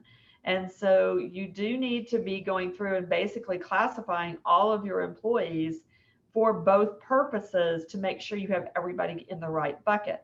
Now, once the ministerial exception is created and accepted for an employee, which is why this is so important, is that basically pulls them out of a lot of labor law issues. All of the labor statutes don't apply. So that FMLA, ADA, Title VII, wage pregnancy and discrimination, hour. FLSA, everything. None of them apply to that position. No overtime, no minimum wage, all of those. And that's why it's so important that the job description has to reflect their spiritual duties and responsibilities. The most common problem we see with our churches is they will pull a job description from a secular source or off of the internet, and they won't adapt it to the spiritual duties and responsibilities that that person is expected to perform. Those are just understood, they say. And so you need to review those job descriptions in detail.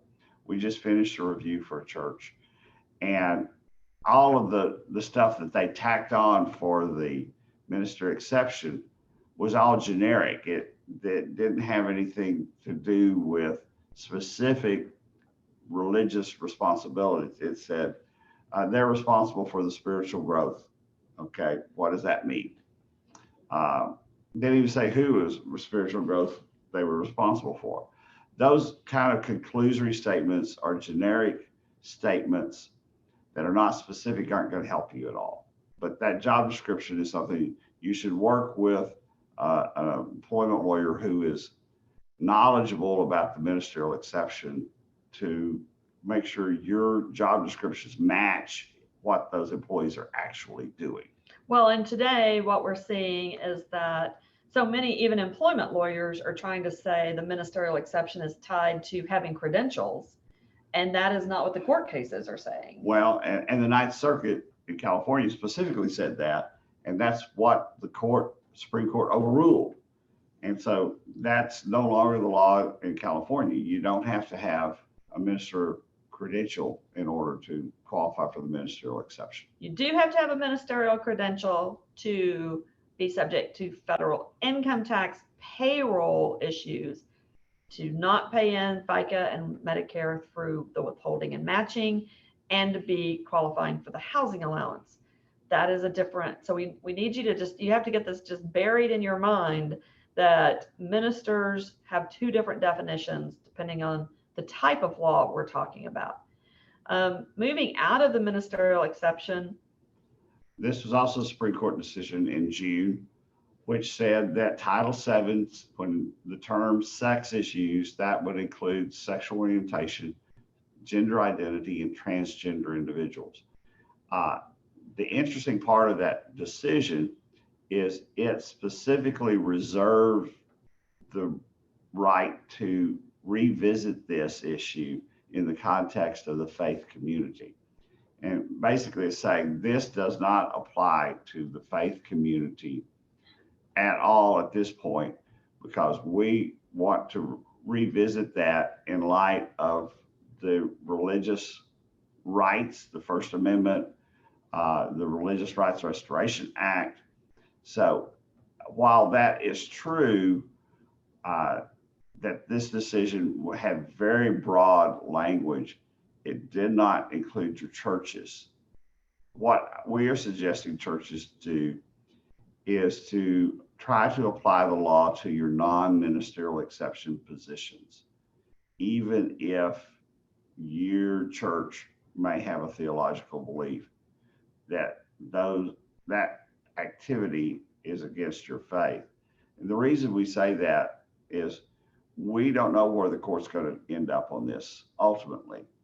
You may be liable, you may not be, but if they're not involved in the active practice of your faith with no spiritual duties and responsibilities, you are opening yourself up to be the test case that goes back to the Supreme Court.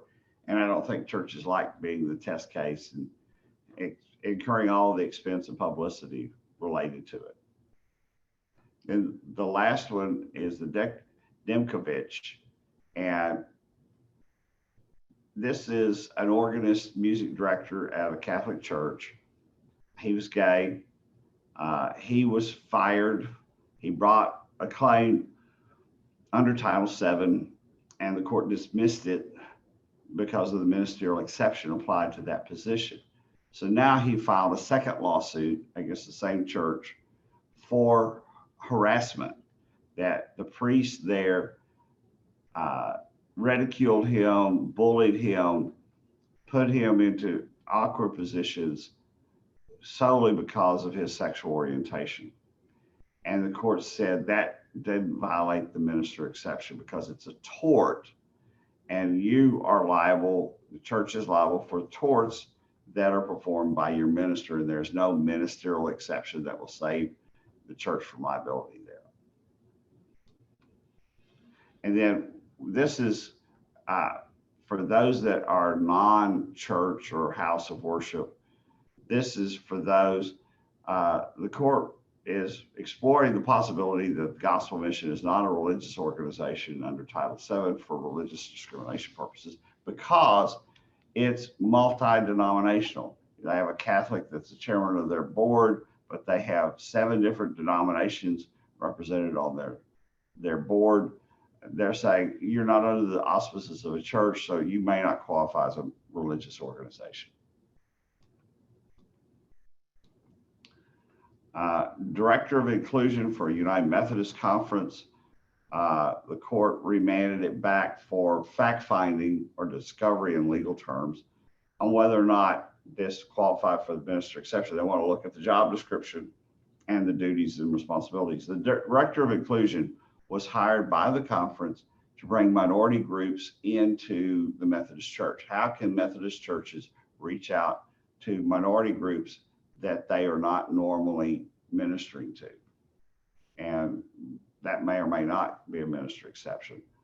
The next one is a school chaplain who was demoted. The court said that while he was a school chaplain, he definitely qualified for the ministerial exception. When he was demoted to become a classroom teacher and did not teach any religious subjects, then they don't qualify. And then this one I threw in just to let you know that your employees cannot organize a union in a church. The National Labor Relations Board won't let that out. And then the last case I wanted to hit you with is this is a sexual misconduct case by a youth minister who was son of the senior pastor. The family suspected something was going on. They complained to the senior pastor. He did nothing. The youth minister continued to abuse their 15-year-old daughter. So they went to the police, and finally the police stepped in and arrested the son, and now he's serving prison time. Then they sued the church because the pastor didn't act on it. And this is when you have allegations of an abuse in a church, you want to make sure it's free from conflicts of interest. That senior pastor had no business making decisions regarding his son because the father hat was probably going to be more important to him than his pastor employer hat. And that you cannot ignore these situations.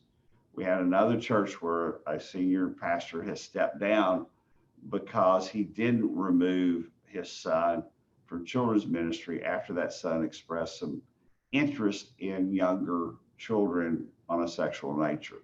So you got to address this, and you have to make sure that you're following the conflicts of interest rules. Well, that's everything for our set presentation, Brittany and Travis. If you want to go into a time of Q&A.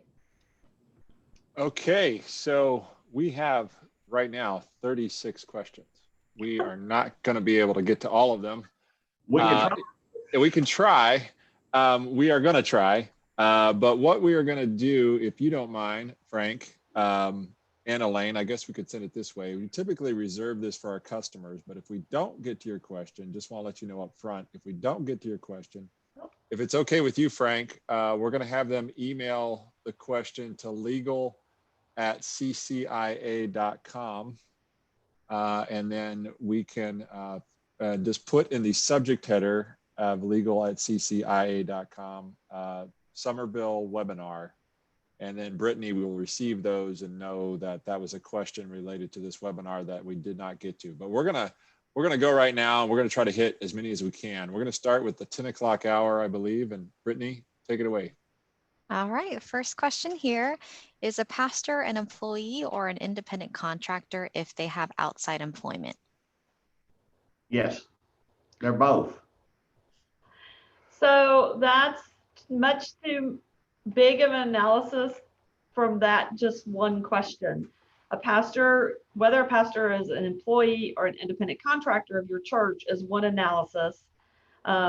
If they have outside income, whether or not they're an independent contractor for that and still an employee of your church, that's a different analysis. And so that particular question is much more too fact oriented.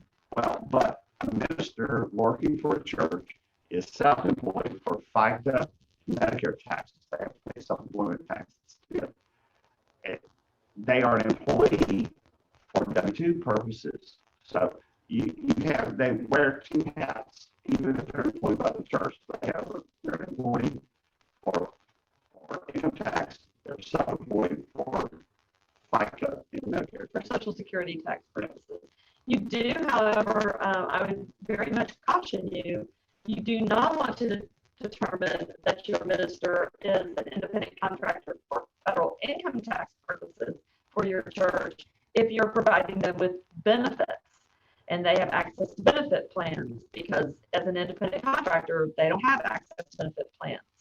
So your pastors, as a general rule, should be common law employees, which means they get a W-2, but there will never ever be anything in box 3, 4, 5, and 6 on their W-2. Those boxes should always be blank. Brittany? All right, thank you, Frank and We've Elaine.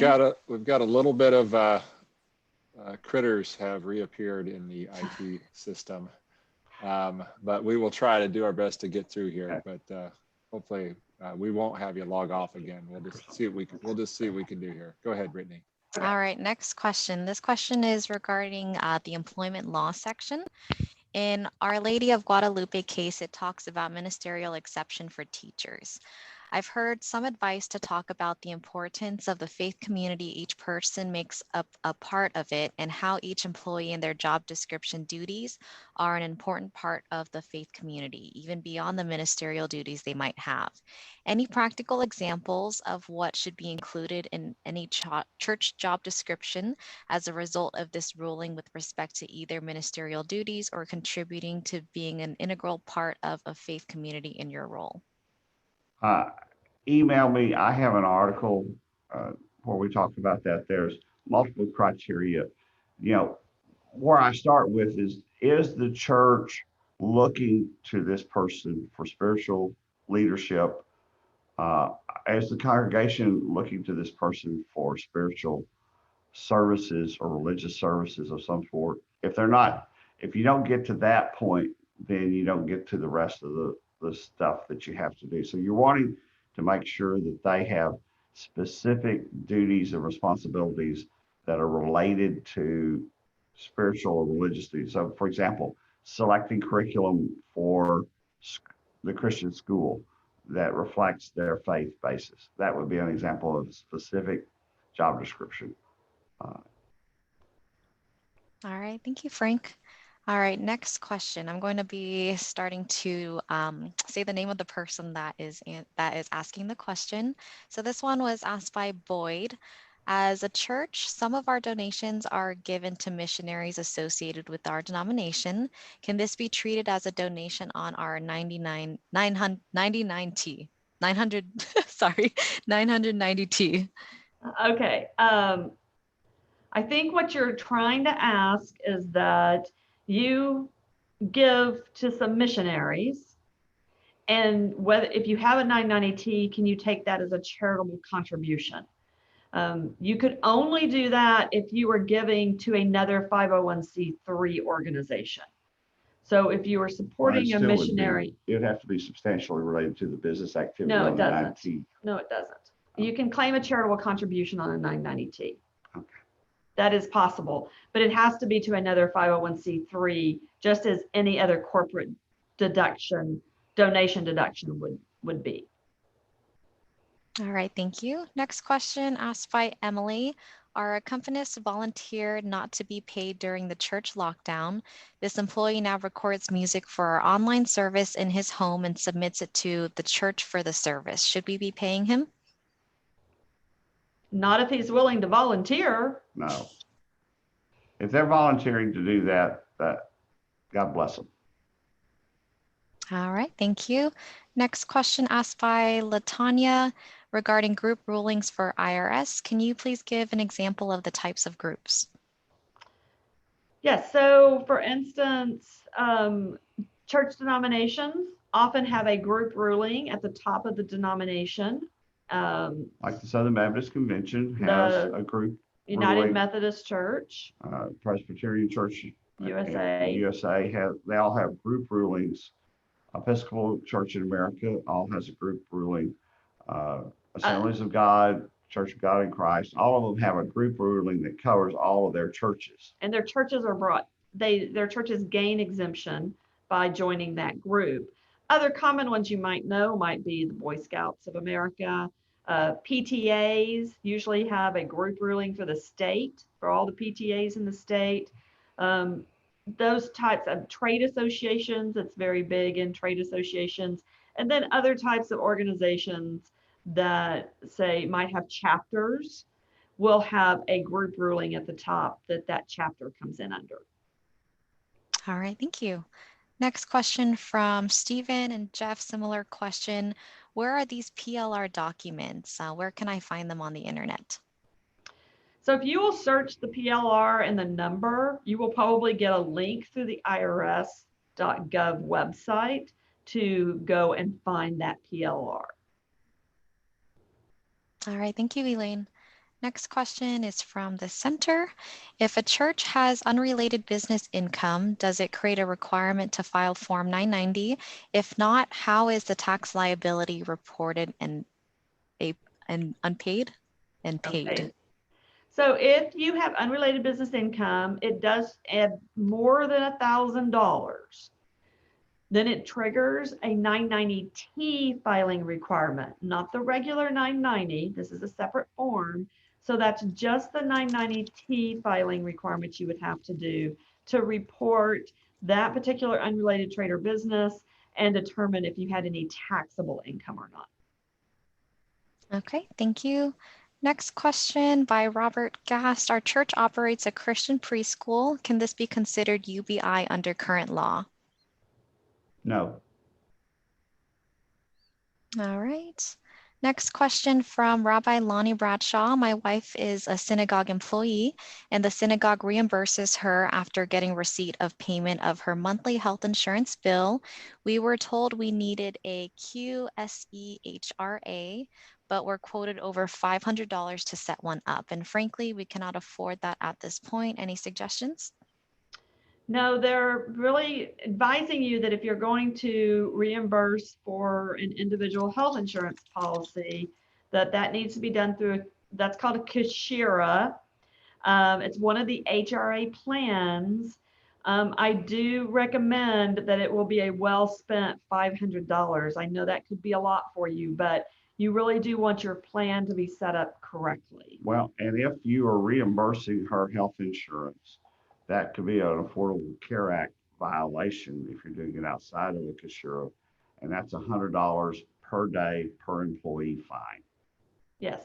So you'll spend the $500 really quickly. You cannot, unless you only have one full-time employee, you cannot reimburse individual health insurance premiums outside of one of these HRA plans that allows for it.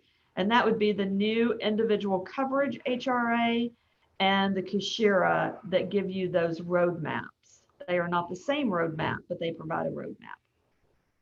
All right, thank you. Next question here from Jenny Lynn. Our church has a cafe that serves coffee and donuts and other snacks for a nominal fee to offset our cafe expenses. Is that tax exempt or unrelated tax income?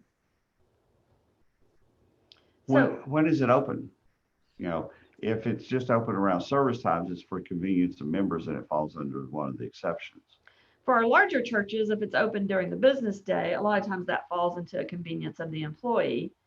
And we can get it under work it as not unrelated business income.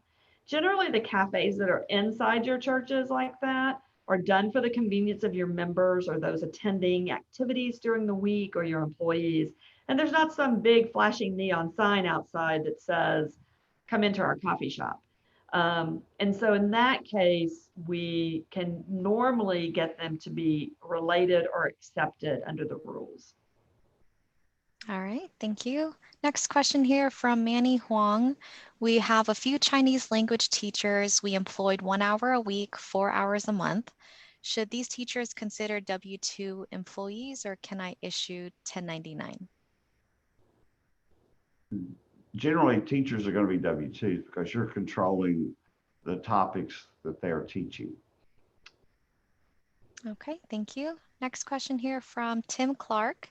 If a church does not pay any FICA or other tax withholdings, is it okay for the pastor to pay for all of it? Well, if the church isn't allowed to pay for his tax withholdings for the pastor, so because he's a pastor and he's a minister, if he's got credentials and he meets all the tests, then the church would be precluded from withholding FICA and Medicare and matching it.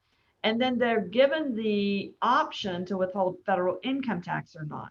So yes, it is possible that your pastor is 100% responsible for every tax that he owes. All right, thank you. Next question here from Matt McLaughlin. Can you suggest good resource information on the HRA options? In January, your book. Well, even that's going to be, an introduction to them. I tell you, it's very, very difficult to find anything that pulls them all together. I have found a couple of the HR websites that have done some comparison documents between the plans. And so honestly, it's just maybe doing a little bit of professional research out there, or approaching one of the third-party providers that helps put plans together. Many times in their materials, they have a comparison of all the plans available to you. All right, thank you. Next question here from Boyd again. We pay pastor medical insurance to the insurance company. Does this need to be reported on his W-2? Well, we're back to the fact if you're paying for his medical insurance that is an individual policy, you have a potential ACA plan violation. And you should be doing this through an HRA plan option. It does not get included on his W-2. That did not become taxable, but it could trigger those ACA penalties. So you really need to seek professional help if that's what you're doing. All right, thank you. We have a comment here from Cecilia Matthews regarding IRA gifts. Most systems allow you to set up separate donor record so that donor gets 2 separate receipts, one for the IRA gifts and one for other giving. Good. And that's great. That's great to hear that. As I've talked about that in other sessions with other groups, I get a lot of pushback on this. So that's good to know. All right. Next question from Cecile Harper. Although the church is not required to withhold FICA and Medicare taxes for ministers, are we responsible to withhold federal and state income taxes? No. But the minister can request it, and then the church would be obligated to withhold it. All right, thanks, Frank. Next question from Rebecca Casey. Do we have to keep a separate file of the IRA qualified statement letter too, or just sending one to the donor? Well, you would probably want to keep that donor record for whatever your record retention policy is on keeping your donor records. It would be just like any other donor receipts you were giving out. All right, thanks, Elaine. Next question here from Janet Palmer. Would you please touch on or give us some information on housing allowance for a retiring priest or pastor? We have received information that any withdrawal from his 403B could be claimed as housing allowance, not his Social Security. Well, that's a more complicated issue. It is possible for a church plan to pay a retired priest a benefit and that amount be designated as housing allowance. But there are a lot of technical hoops to jump through before you get to that point. If it's a 403B through a secular provider such as Fidelity or some other brokerage house, most likely it doesn't have the language and doesn't qualify as a church plan. Right. And therefore no housing allowance can be designated out of it. Because of the way 403B plans are structured to be almost individual accounts, once they go into that secular type of arrangement, the church doesn't necessarily have the ability to designate that. And that's why it almost has to be a church plan itself and designated as so. Now, payments from the 403B are not subject to self-employment tax because they're retirement payments. Right. Likewise, if your 403B payments have been designated as housing allowance by your church plan, they are also not subject to self-employment tax if they're for retirement. Yes. Thank you, Frank and Elaine. Next question here from the center. Are there any UBI concerns for a church that starts a Bible college and receives tuition income? In a general rule, your Bible college we would consider a related operation. And so the tuition income is not going to generate UBI. I will tell you that in a study of colleges and universities, the IRS did find that there's a lot of places in that arrangement that UBI tends to crop up. So it would be well worth your while to be careful about your income streams if you're operating any type of school, college, or university. All right, thank you. Question here from Alan Lee. I didn't fully understand the Bostock versus Clayton case. What is Frank's advice for the churches regarding the policies we should have in place? Well, most churches, if you have 15 or more employees, are subject to Title VII. The question, under the Supreme Court ruling, Title VII now includes sexual orientation, sexual perception, gender identity, and transgenders. So that is the law as it's stated at the moment. So you need to make sure that your church policies reflect what the law is, and in making your employment decisions. So your employee handbook needs to be revised. Any related policies for intake and applications. I understand that some churches have theological beliefs that believe that those activities are violations of their belief system or their faith. In that case, you need to be working with a lawyer to set up the church for the best possibility of winning if it gets contested. And so some of the things we do is we make sure that applicants sign a statement of faith before they're allowed to submit an application. We make employees annually sign the statement of faith that they still agree with it and still believe it. But there is risk associated with, if your church is one that has the theological beliefs that that is wrongful, there's risk associated with following that belief. All right, thank you, Frank. Question here from KCHE. Two questions actually. What form should a pastor file, a W-2 or 1099? And when should a church file Form 990? So generally the church is going to report the pastor's income on a W-2 in 99% of the cases. So that should be your first go-to response on that. You should be looking to report him on a W-2. What was the second half of that question? 990. 990, sorry. You never have to file a 990. You're exempt from filing the 990. What we discussed earlier in the program was the church desiring to complete a 990 to submit to a grant provider or with a lender that provides that type of information. And in that case, that's where I recommended you can do you can prepare the 990 the way it should be prepared, but you wouldn't send that to the IRS. You would just mark it as it's for informational purposes only and use it for those specific circumstances. All right, thank you. Next question here from Jessica Dutcher. If a church is small with limited resources, what is the best way to get the legal or professional consultation you're recommending?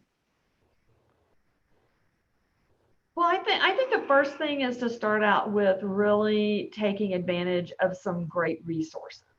And unfortunately, if you are with a smaller congregation with limited resources for outside professionals, in some ways you have to then become the inside professional. And so Church Law and Tax has great resources about all different kinds of subjects out there. ECFA has also specific resources for specific topics and subjects. For smaller churches, they have a smaller church membership and division now that provides a lot of resources. Participating in networking events is huge to your own education, and really being able to tap into some of your colleagues that are working with larger churches that have already been down some of these roads. We have some great church administrators that have been doing this a long time. They have been through a lot of Frank and Elaine classes or other great classes from great professionals. They have worked with attorneys. They have great information to share. And so really networking can also assist you in finding answers to some of your questions. So don't ignore the church network chapter if you're in Orange County or any other county or any other area that has a church network chapter, because they can provide you some great support. Thank you. All right, next question here from Sue McKinney. One of our pastors is now moved to a consultant status. So for the first 8 months of the year, we did not hold out FICA as she was a minister, but now we must as she no longer meets the ministerial exception. Will this cause confusion when completing her W-2 for 2020? It will look strange. So what is possible is for an employee to get 2 W-2s. And so sometimes when there's been a switch, a change in this position classification, they get 1 W-2 with all the ministerial wages on it and another W-2 with the non-ministerial wages on it.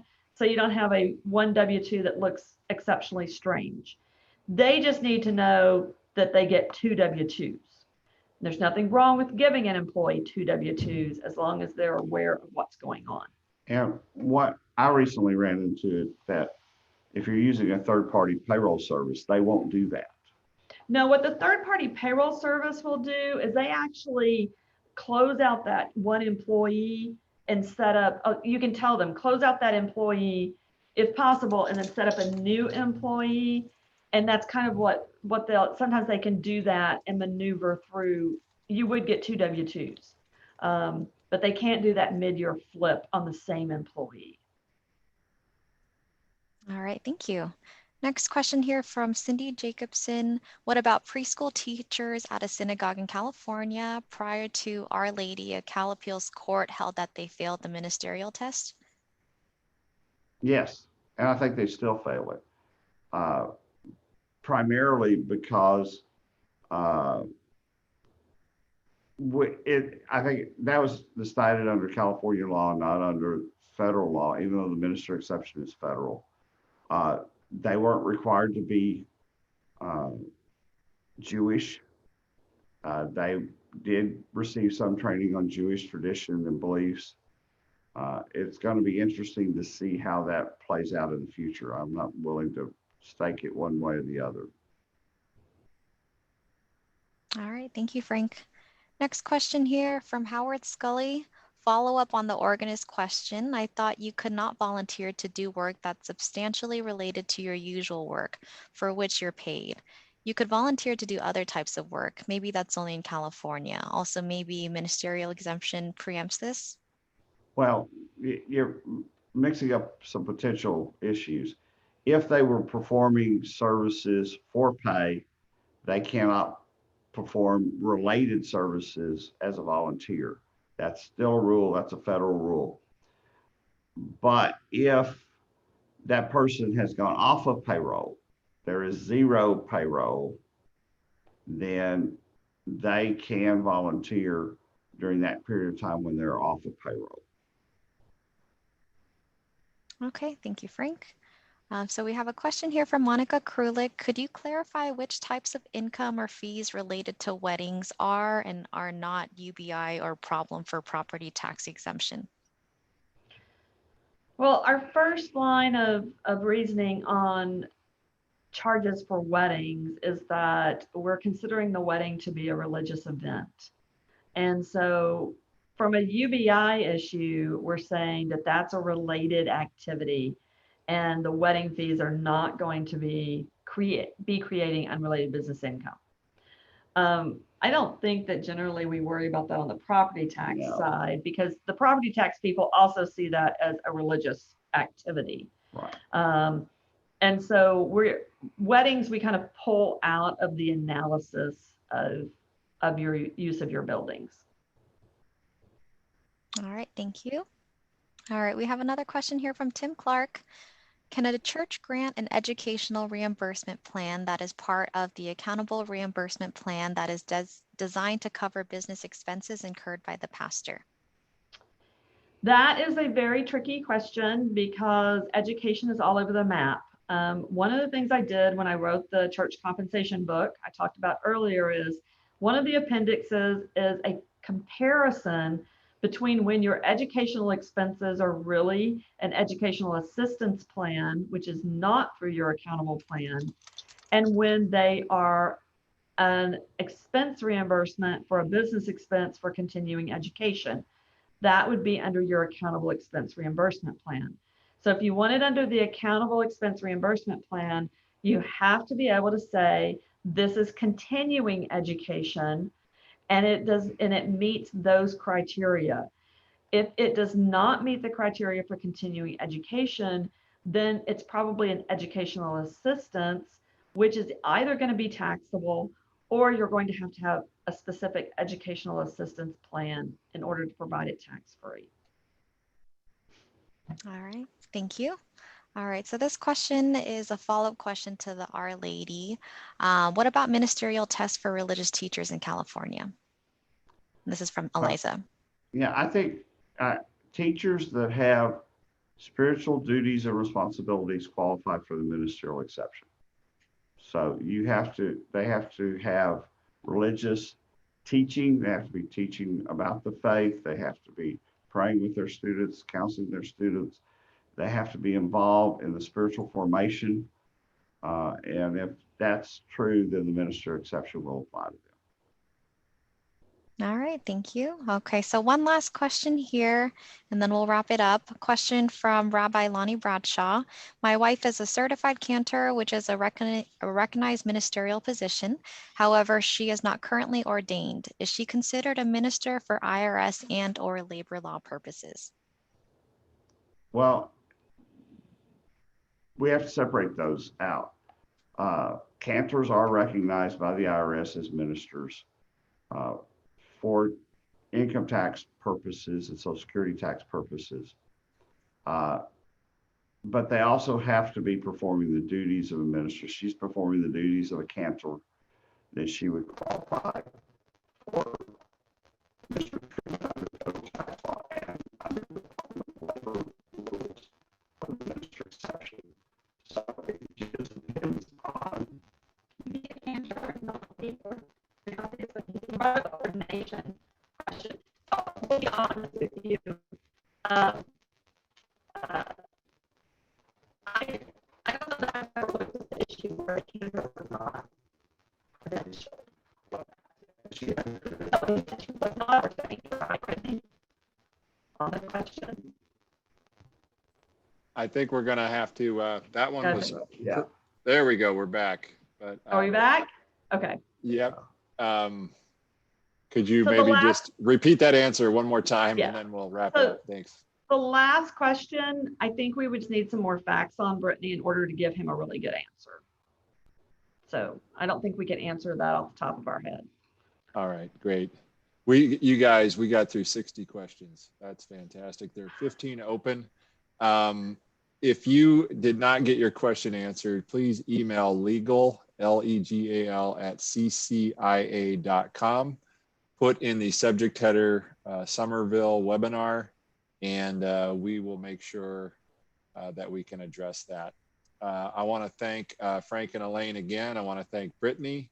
I want to thank you all for attending. And Frank, if the lawyer thing doesn't work out, you know, after 30+ years, you got a future in IT. Some great fix-it work there. So thank you. Appreciate that. And again, sorry for everyone for the technical difficulties. That's life. That's 2020.